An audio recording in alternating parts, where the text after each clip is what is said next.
let's talk about the news. Good evening, Mr. and Mrs. North South America, all the ships and clippers at sea. Let's go to press. News. We're going to start with something that is not entirely game news, but is news, which is the Wuhan coronavirus. Everybody's talking about it. We got a little pandemic on our hands. We like to play Pandemic. We like to play Pandemic Legacy. We do not like to play that in real life. Yeah. Really bad.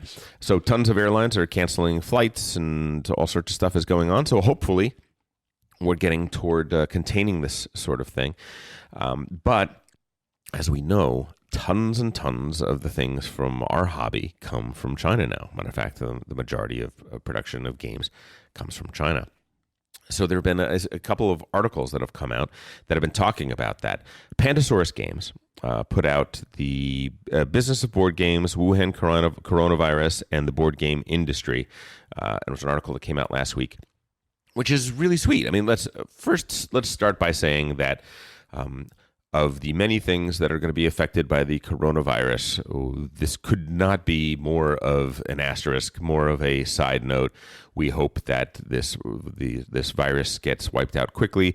We hope that the loss of life is very, very small. We hope that everyone does well, and that this isn't something that has a huge and devastating effect on the population of China and the population of the world. But that said, everyone's always asking what is going to do for this or that or the other thing, because the second largest economy in the world is essentially being shut down. Interesting things that they were talking about, and I'll just say that I have I'm working with some people professionally in China on a project, and so I know this firsthand. It just so happens that this time of peak coronavirus, when they're shutting everything down, happens to be Chinese New Year. Now, Chinese New Year is probably the closest to Christmas of anything, in the sense that people take off, factories shut down almost for weeks, 2 weeks, 3 weeks, even 4 weeks sometimes. The people shut down, and it's a massive, massive holiday, which is to say that the article goes into some detail about saying the initial problem that would create is not that bad, because these are the 2 or 3 or 4 weeks where normally there wouldn't be a lot of business going on, right? Most board game designers, most board game producers, the companies factor in this date, this time, and know that nothing is going to be produced during this period of time anyway. So that's already kind of factored in. Now, how long the coronavirus goes from now, that's an open question. We'll see.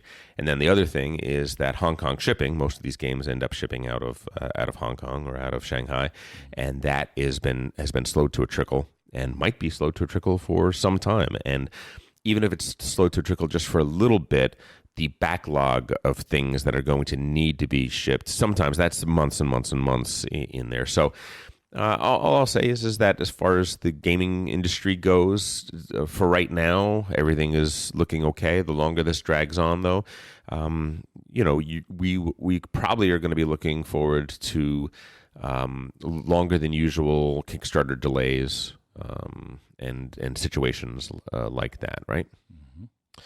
So we'll see. But on the other side of it, there were some people on BGG that were in a general gaming forum that were asking about, I have a game that is coming to me from China that was produced during this time. What should I do to disinfect the game, and so on and so forth? And luckily, there were some very smart people there that were just going into it and saying, nope, viruses can't survive, that, the length of time and all that sort of stuff just doesn't happen. So for anybody, I don't think we necessarily have too many listeners that would be a worry for, but we just want to say that anything that gets to you off of a boat that has traveled all the way across the Pacific Ocean, it is going to be just fine, right? The viruses especially do not last long and do not live long. Bacteria, mold, things like that, those are more capable of hanging on and causing a problem later on, but not viruses. So we do not have to worry about that at all. Remember when we talked a couple of weeks ago, Elder, we talked about the Today Show and their horrible list of great games to get? Mm-hmm. Well, Polygon, which is sort of, you'd expect Polygon to do a better job. Yeah. But they just put out an article that had the best board games to buy at Target, which is literally when we were talking about the Today Show. He said, if you just did the best games to buy at Target, you could come up with such a better list than this junk that they put out. Right. Well, guess what? Let's talk about what they put on their list. I'll start with the sad news. They didn't put Jaws on the list. Yeah. Which is too bad because I love that game. But let's talk about what they did do. They did Seven Wonders, right? Yeah. I think, listen, for people that are not in the Eurogame hobby, you could do a lot worse than starting with Seven Wonders. Sure. They did A Fake Artist Goes to New York, which is, sort of Pictionary / Telestrations-ish. I'm fine with that. That's all right.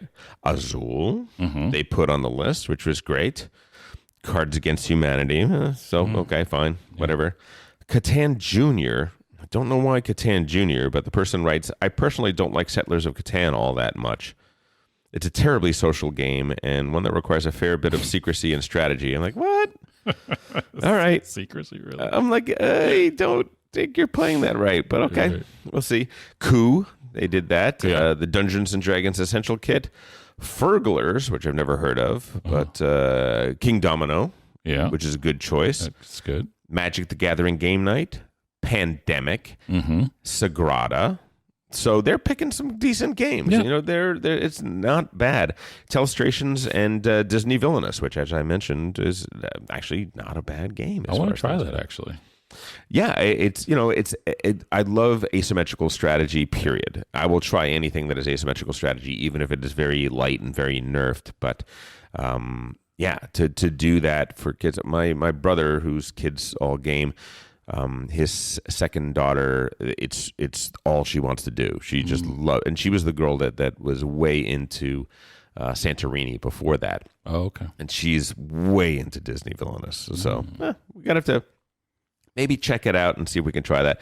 But I'll say, Polygon, you did a good job. It's really nice to have, to have somebody that's not, sort of on the edge of the hobby and to make some thoughtful choices about what are games that a wide audience might appreciate. And I think they did a pretty darn good job when it comes right down to it. Yeah, I have to say Target has come a long way in the last couple of years as far as their, selection of games. Like, I think even more so than, Toys R Us has had its issues. Oh, big time, right? Last couple of years. But, I that's one of those things I can't help myself but doing when, I go to, a Target or a Toys R Us, which I rarely do, probably more often Target, right? Oh, yeah.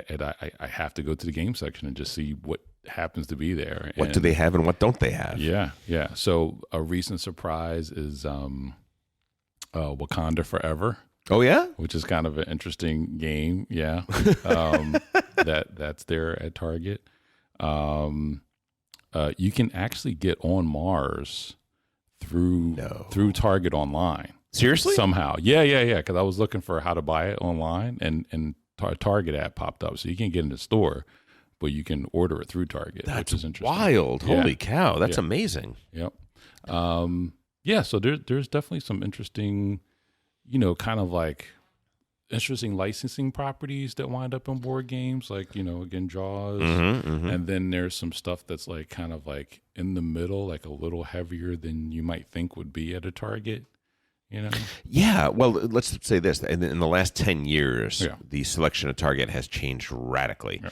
They still have most of the stuff that they used to have, but now there is quite a decent number of games that they have that are that we would consider crossovers, right? Yeah, which is pretty great. It's pretty amazing. I'm really happy to hear that.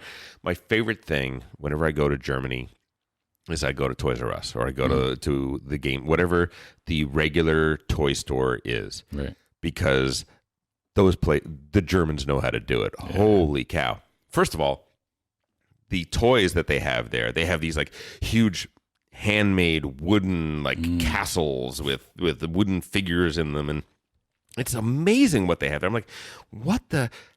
How come we don't have anything like this? We have the cheapest junk here, and they have this most amazing stuff. And then you go to the game aisle, and holy cow, they have everything. Yeah. They have everything, and it's not like they don't even segregate because Sorry will be right next to Sagrada, which will be right next to Stone Age, and I'm like, what? I don't. Wow. Oh, it's amazing. Absolutely love it. Speaking of German game publishers, Ravensburger has made an announcement. There is going to be a new Stefan Feld game, and this new Stefan Feld game isn't going to be just new, it's going to be old. This is Castles of Tuscany. All we have seen is the box cover. Yeah. That's all we know, and people are flipping out. Yeah. And there's a line somewhere I read that could be similar to Castles of Burgundy. So I heard that too. Yes, it's probably like a reimagining, I would guess, right? Like it's definitely going to be more than an expansion. We'll see. I played. I don't know. It's been mentioned on the pod too. Marco Polo 2. Yes, actually, you guys reviewed it, right? No, we didn't review. Yep. We gave. We did talk about it. We talked about how we played it several times in the last few months. Yeah, so I played it last weekend, and there was rampant discussion in my group about really like kind of joking about it, like it's a totally new game, but it's really not. And, so it's kind of interesting, and it seems to be kind of a trend, like taking some of these, like more classic. I also saw in there, I know I'm jumping ahead a little bit, but Puerto Rico. Oh yeah, to see what happens there, if it's just going to be a reprinting, new artwork, or if they're actually going to, have another expansion, or if anything else is going to change. It is. Listen, brand extension is something all board game designers should have the right to do, and probably should do more. Right. Uwe Rosenberg, who we're going to be talking about today, is probably the king of that. Yeah. Probably nobody has done more of that than he has. Yeah. When we go over his career in a few minutes, I'll be talking about that. I'll be talking about how this is a guy that figures out a good cow and good cash cow and milks the heck out of it. Sure. So I don't think that's necessarily bad, as long as I do really appreciate designers that come at their next design with a more blank canvas and try something really different. Now they're going to have more misses, right? Their batting average is probably going to be lower, but they're advancing the hobby more than people that are putting out things that are very similar to the things that they did put out. For me personally, I don't think I like Marco Polo 2 better than I like Marco Polo. I see the design decisions, and I see exactly what has been changed, but I think they've made a softer, less tough game in some ways. There are a couple things that I really, really like about it that I really prefer to the original, but I think there are so many ways to mitigate everything that the game feels maybe a little samey. Listen, it's still early yet. I haven't played it enough times to say anything definitive, but I'm not sure that I like that better. So I wonder, will I like Castles of Tuscany as much or better than Castles of Burgundy? It's hard. Burgundy is amazing. Yeah. I mean, and it's so a couple things. Like one is Feld for a while there was my favorite designer. I feel like I haven't been as excited about his last few games, and a couple of them actually, like Merlin was actually like I had a lot of this. I was disappointed by the Rosenberg release that year too, which was it Newsfjord? Do you like Newsfjord? I do. It's a good game. Okay. Actually, it's one of the. I feel about Newsfjord the way you feel about Ora and Labora. Really? Well, maybe not quite that strong, but I do think it's one of these games that kind of got overlooked and is quite decent. Actually, it's quite interesting. Let's put it this way: if you're putting Newsfjord in the same category as Merlin, we have something to talk about because. Merlin is a dumpster fire, okay? Merlin is Stefan Feld deciding I'm going to do a huge massive produced, hugely overproduced game through Queen Games that is about Merlin and the Knights of the Round Table, and guess what? I'm bringing back Roll and Move. It's a roll and move game, but it's not your daddy's roll and move game, because here are all the 7 different ways you can mitigate what you roll, which essentially makes it, why are you even using that mechanic? It was horrible. I think Maddie and Trey and I, because we were at SM the year it came out, and I think it was one of the first 2 or 3 games we purchased there. And the first night, when everything closed down, we ate some dinner. We punched it all out, and we were just like, "Oh, here we go, here we go, here we go." We played it, and at the end, we all just sort of sat there like shell shocked, like, "This is not good." Yeah, it's really disappointing when you're, again, like your favorite or one of your favorite designers comes out with a highly anticipated game, and you play it, and you're like, it just kind of falls flat, right? Yeah, it's not the best. But listen, Stefan Feld had a time. He had a tear. To me, I still think Castles of Burgundy is my favorite of his. Yeah. But I will say that in the name of what's the dragon? What's the Chinese themed one? Year of the Dragon? Year of the Dragon. Sorry. Yeah. Yes. In the Year of the Dragon, Bora Bora. Yeah, I like Bora Bora. Trajan. Trajan's strong. I really like Trajan. He did a lot of good games in a row, and if he's getting back to that with this, maybe this is the way he comes back. He looks at it as at an older design that was his sort of patented point salad design system, and comes up with a new way to approach that. I'm all in. Yeah, I recently played. What's the other new one that came out, which I thought was okay? Carpe Diem. Carpe Diem. I thought it was okay. I heard it was okay. Yeah, it's okay, but again, it's like for a while there, he was like the guy. Now, it's our man Vital is my favorite designer currently. He's pretty good. The other thing I wanted to say real quick is just that back to the point about the kind of franchising or expanding on games. I really find interesting what the guys are doing with the whole Paladins of the West Kingdom and Architects, and that's got an expansion coming out. And I love that artwork, those characters, and so this idea of doing using some kind of like the same mechanisms, but I really feel like those are all very different games, right? Like I didn't like the North Sea game at all. I was totally binging on Architects. You love Architects. I love Architects. I'm finding the kind of value in Paladins. I've been kind of binging that a little bit the last couple of weeks. Curious to see what they come out next with, but I like that idea that I think they're executing on very well. Yeah, they're doing, they're historically set games. They share an art style that is very strong and very, bold choices as far as that goes. And they are all worker placement that work in slightly different ways between them, but they share a bunch of elements in common. They all have tracks where you're moving up or down in various values. So listen, I like Architects quite a bit. It's not one of my favorite games, but I certainly admire it. I'm on record as not liking Paladins because it's. Yeah, because I like to play with my friends. I like to play games with friends. I've actually found it in the folks that I've played with to be a bit more interactive, though. Like I found the interactivity. You got to fight.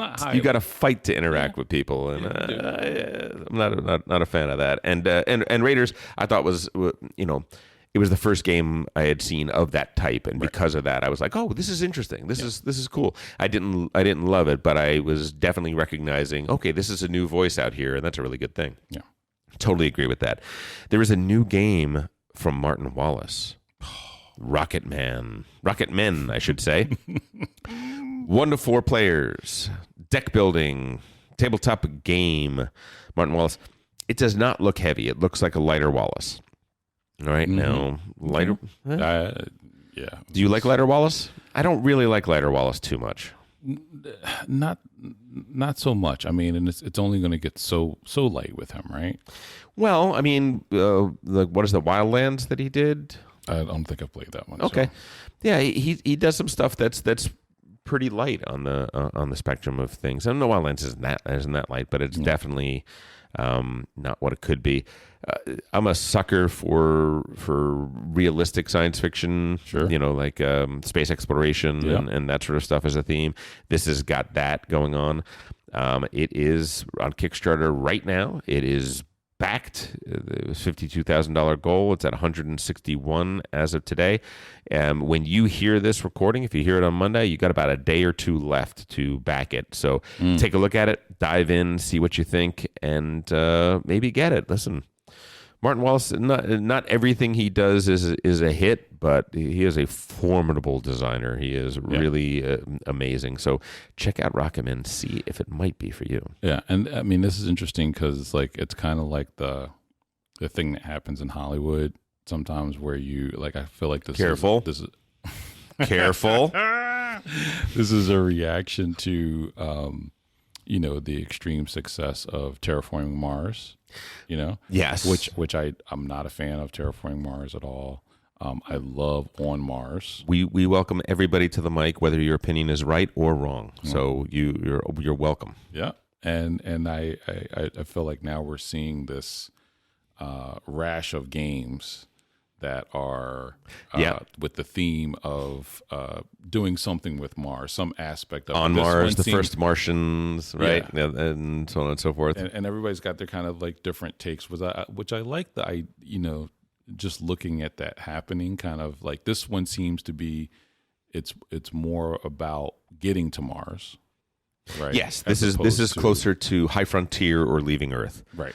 Both of which I own. This is my if there's a little niche genre that is my thing, that's my little hidden pleasure. Yeah. It's definitely this. Like I probably have played more games of High Frontier than virtually anybody that you've ever met. I absolutely love and adore that game, and my son and I play it all the time. Wow. He was like 10 years old, and I was teaching him how to play High Frontier, which is a notoriously difficult game to understand, and now.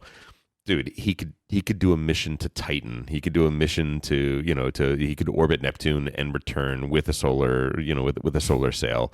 The guy he knows exactly what to do. He's got the system down. So it's one of those things that it's going to be hard for me not to back this. We'll see if I do or if I don't, but it's definitely hard.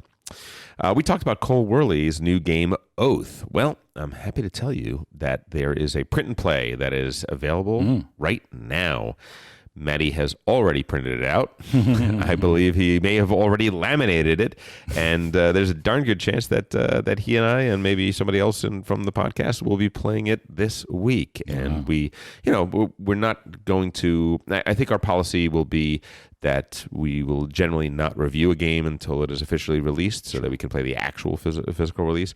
But we're going to be happy to tease you for a long, long time about this game before it comes out. We're very much looking forward to this. It looks really cool. So this one seems to be following another one of the trends that we're seeing, which is has some type of legacy or campaign element to it. Yeah, I'm going to go with campaign element as opposed to legacy, just in the sense that the legacy really seems to be defined as you are marring, changing, permanently making the game A versus B, whereas these are ways to extend the game and the gameplay. Though it actually, I guess Oath might be more legacy because the decisions that have been made in the past change the game state forever going forward. So maybe it is more legacy in this case. So you know what? I withdraw that comment. I think you're right.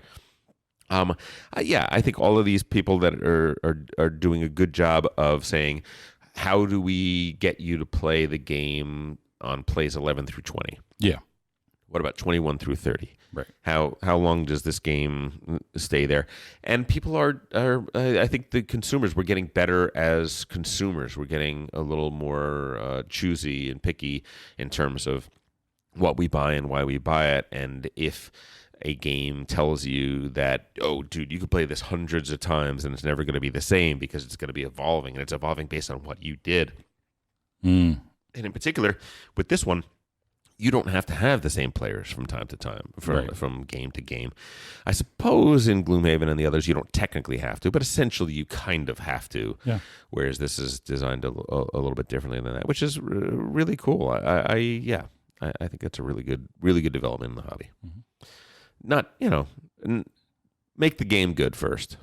Yeah, absolutely. And it's, it kind of goes at odds with, the frustration, which is it's a great problem to have now, because, this came up again in that same conversation, last week about Marco Polo 2 is there's so many games that come out every year now, as compared to, when we started, 20 years ago. And so it's like, when you got a limited amount of time and you're in that space of trying to figure out what to play next on your game night with your group. Yep. It's like, do you play the campaign game, which is going to be a little bit different and everybody knows how to play it maybe, or, is the new hotness always going to win out? There's that exactly tension. Yeah, which is a particular problem for when you're hosting a board gaming podcast. You are almost forced to be playing the hot newness, which is why I was very happy when you said you wanted to review Aura at LABORA, because you pulled me back to my roots. You pulled me back to a good place. Let's just talk about a couple last things in the news.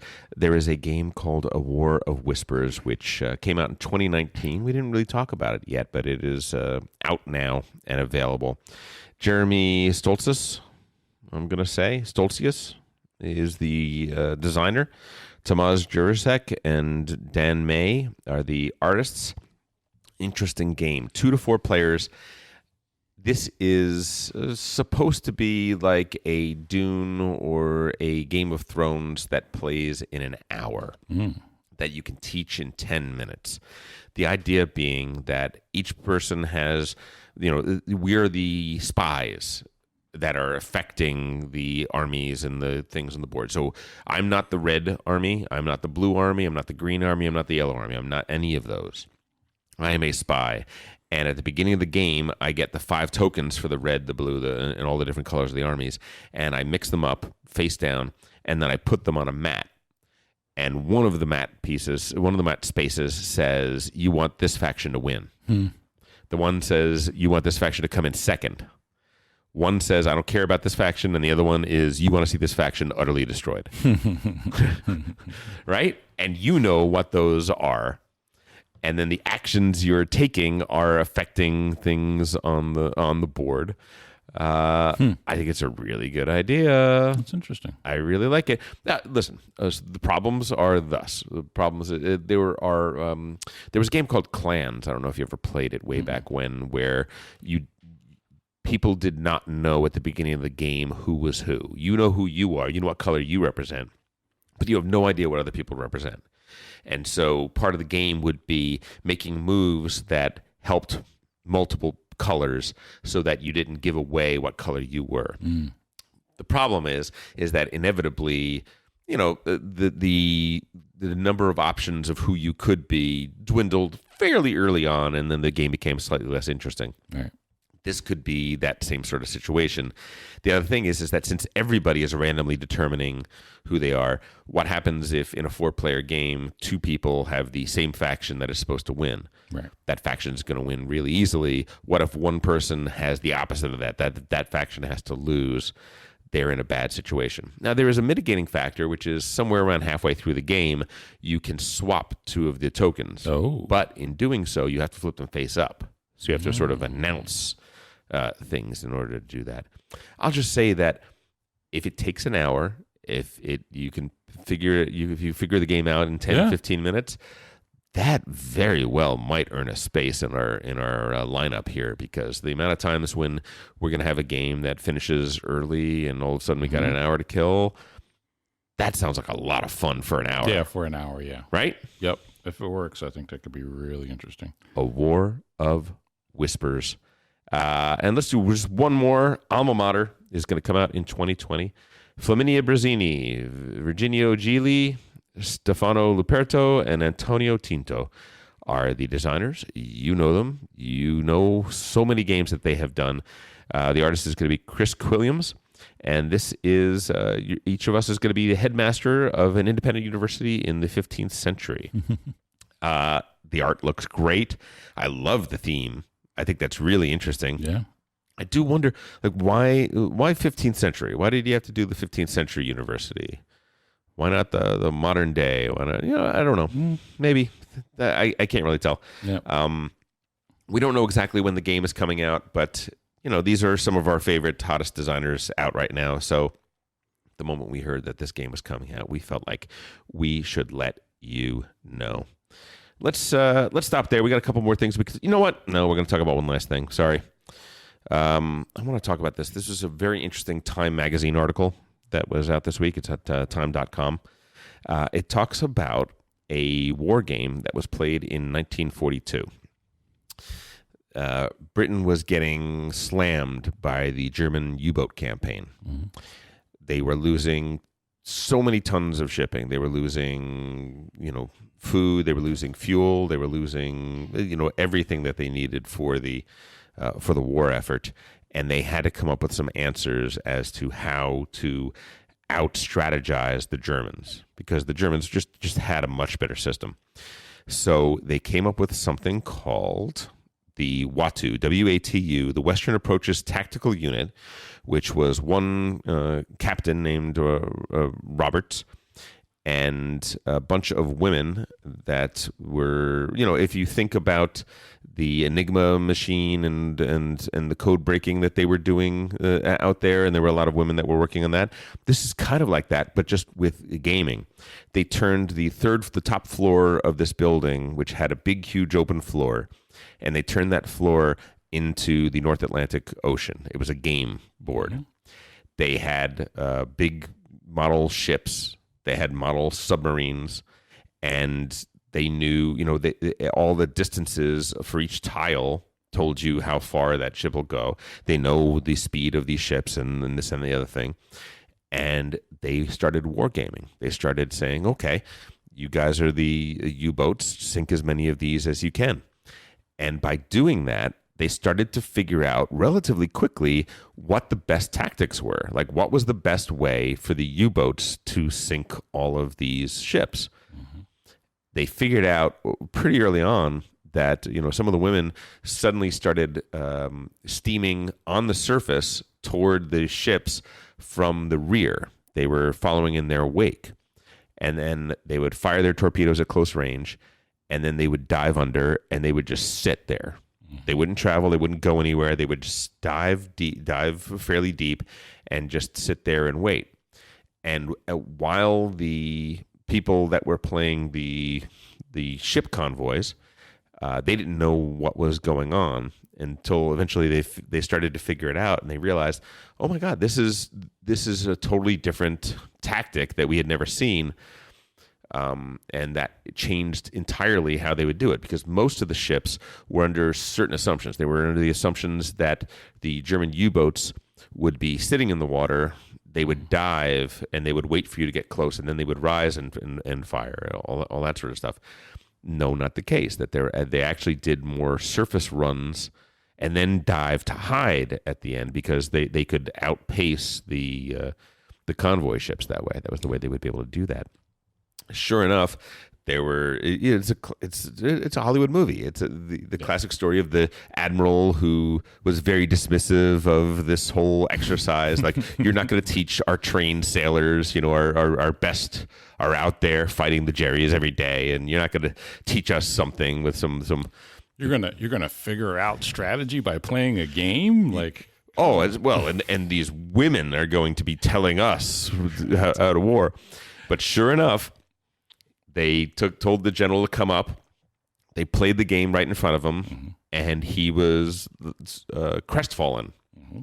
because he was realizing that looks right. That look like all of the reports they're getting of how the ships are being sunk, everything that's going on seems to be that way. And they made just some very small changes. Like, the lookouts were looking every direction except directly behind them. Right? They were figuring that was most likely not the direction that the U-boats would be coming from. And then when they would try and find the subs after they attacked, they were assuming that the subs would be heading off in this direction or that direction or that direction. And instead, by doing triangulation and just circling around the very same area, finding those subs and sinking them. Well, once they sent out those orders, things changed overnight. Mm-hmm. So guess what? Gaming, wargaming, board gaming helped save the world from fascism, people. All right? All right? Our hobby matters. All right? And if you're particularly interested in it, this is all based on a book that came out just last year, at the end of last year. It is called A Game of Birds and Wolves by Simon Parkin, the young women who played to win World War II. Check that out. I thought that was a really great thing. Yeah. Hey, if you enjoyed that video, you very well might enjoy the other videos you now see being suggested to you on screen. Also, we'd greatly appreciate it if you could like, share, or subscribe to our Game Brain channel. Thanks so much.